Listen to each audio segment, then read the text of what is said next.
Hi friends, today we are going to discuss about fundamental forces in nature. At the present stage of our understanding, we know of four fundamental forces in nature.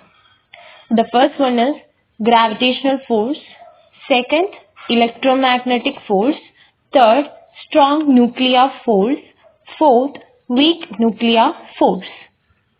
The correct notion of force was arrived at by Isaac Newton in his famous laws of motion. He also gave an explicit form for the gravitational attraction. So let us discuss about gravitational force. It is the force of mutual attraction between any two objects by virtue of their masses. It is also known as a universal force.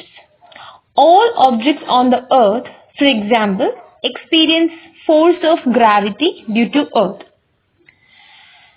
Examples are motion of the moon, satellites around the earth, motion of planets around the sun, bodies falling on the earth. So hence it is a universal force. And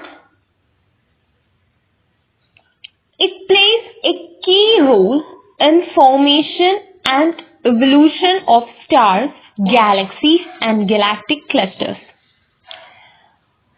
Here we have to remember the main point, it is a universal force. Okay, this